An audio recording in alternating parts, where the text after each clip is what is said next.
Daniel Kabanata 5. Ang mga sulat sa pader. Minsan, si Haring Belshazzar ay nagdaos ng malaking handaan para sa 1,000 niyang tagapamahala, at nakipag-inuman siya sa kanila. Nang lasing na si Haring Belshazzar, ipinakuha niya ang mga sisidlang ginto at pilak na sinamsam ng ama niyang si Nebuchadnezzar sa templo sa Jerusalem. Ipinakuha niya ang mga ito upang inuman niya at ng mga tagapamahala ng kaharian, ng kanyang mga asawa at mga asawang lingkod. Dinala naman sa bulwagang pinagdarausan ng handaan ang mga kagamitang ginto at pilak na sinamsam mula sa templo ng Diyos sa Jerusalem, at ininuman nila ang mga ito. Habang sila'y nag-iinuman, pinupuri nila ang kanilang mga Diyos na yari sa ginto, pilak, tanso, bakal, kahoy at bato. Walang ano-ano'y lumitaw ang isang kamay ng tao at sumulat ito sa pader ng palasyo sa tapat ng lalagyan ng ilawan. Nakita ito ng hari, namutla siya, nangritog ang mga tuhod at nalugmok sa matinding takot. Sumigaw siya, dalhin dito ang mga encantador, mga astrologo, at mga manghuhula. Sinabi niya sa mga ito, sinumang makabasa at makapagpaliwanag sa nakasulat na ito ay bibihisan ko ng damit na kulay ube, kukwintasan ko ng ginto, at gagawin kong ikatlo sa kapangyarihan sa buong kaharian. Dumating lahat ang mga tagapayo ng hari ngunit isa may walang makabasa o makapagpaliwanag sa kahulugan ng nakasulat sa pader. Lalong nabagabag at namutla ang hari. Litong-lito naman ang kanyang mga tagapamahala. Ang inang reyna ni Haring Belshazzar ay pumasok sa bulwagan nang marinig niya ang pag-uusap ng anak niyang hari at ng mga tagapamahala nito. Sinabi niya, "Mabuhay ang anak kong hari. Huwag kang mabagabag at mamatlas sa takot. Sa kaharian mo ay may isang taong kinakasihan ng espiritu ng mga banal na Diyos.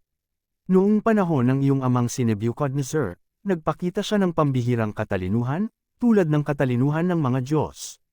Ang lalaking iyon ay hinirang noon ng iyong ama bilang pinuno ng mga salamangkero, mga encantador, mga nakikipag-usap sa mga espiritu, at mga astrologo dahil sa pambihira niyang talino sa pagpapaliwanag ng mga panaginip at ng mga palaisipan, at paglutas ng mabibigat na suliranin. Ang lalaking iyon ay si Daniel na tinawag ng hari na Belteshazzar. Ipatawag mo siya at ipapaliwanag niya ito sa iyo." Ipinaliwanag ni Daniel ang nakasulat sa pader. Iniharap nga si Daniel sa hari. Sinabi nito kay Daniel, "Ikaw pala ang Daniel na kasama sa mga dinalang bihag ng aking amang hari. Nabalitaan kong sumasa iyo ang espiritu ng mga banal na Diyos. Mayroon ka raw pambihirang talino at karunungan. Ang sulat na ito ay ipinabasa ko na sa mga tagapayo at mga encantador upang ipaliwanag sa akin, ngunit hindi nila ito nagawa. Nabalitaan ko na marunong kang magpaliwanag ng mga panaginip at lumutas ng mga palaisipan. Ngayon, kung mababasa mo at maipapaliwanag ang sulat na ito, bibihisan kita ng damit na kulay ube, kukwintasan kita ng ginto at gagawing ikatlo sa kapangyarihan sa aking kaharian." Sinabi ni Daniel sa hari, "Mahal na hari, huwag na po ninyo akong bigyan ng anuman, ibigay na lang po ninyo sa iba ang sinasabi ninyong gantimpala. Babasahin ko na lamang po at ipapaliwanag ang nakasulat. Mahal na hari, ang inyong amang si Nebuchadnezzar ay binigyan ng kataas-taasang Diyos ng isang kaharian. Nilob ng Diyos na siya'y maging makapangyarihan at binigyan siya ng karangalan. Dahil sa kapangyarihang iyon, lahat ng tao sa bawat bansa at wika ay nanginig at natakot sa harapan niya. Ipinapapatay niya ang gusto niyang ipapatay at inililigtas niya sa kamatayan ang nais niyang iligtas. Itinataas niya sa tungkulin ang gusto niyang itaas at ibinabab naman ang gusto niyang ibaba. Ngunit nang siya'y naging palalo, matigas ang ulo at pangahas, inalis siya sa pagiging hari at nawala ang kanyang karangalan.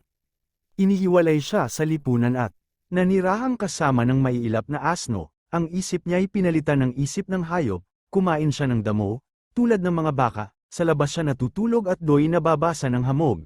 Ganyan ang kanyang kalagayan hanggang sa kilalanin niya na ang kataas-taasang Diyos ang namamahala sa kaharian ng mga tao, at inilalagay niya sa trono ang sinumang nais niya. At bagaman alam ninyo ito, Haring Belshazzar, hindi kayo nagpakumbaba. Sa halip, nagmataas kayo sa harapan ng Panginoon ng Kalangitan. Ipinakuha ninyo ang mga sisidlang mula sa kanyang templo at ininuman ninyo at ng inyong mga tagapamahala, mga asawa at asawang lingkod. Bukod doon, sumamba kayo sa mga Diyos ninyong yari sa ginto, pilak, tanso, bakal, kahoy at bato, mga Diyos na hindi nakakakita, hindi nakakarinig ni nakakaunawa man, at ang Diyos na nagbibigay at nagtatakda ng inyong buhay ay hindi ninyo pinarangalan, kaya, Ipinadala niya ang kamay na iyon at pinasulat sa dingding ng inyong palasyo. Ito ang nakasulat, Min, Tekel, Parsin. Ito naman ang kahulugan, Min. Nabibilang na ang araw ng iyong paghahari sapagkat wawakasan na ito ng Diyos. Tekel, tinimbang ka at napatunayang kulang, Pers. Ang kaharian mo ay mahahati at ibibi.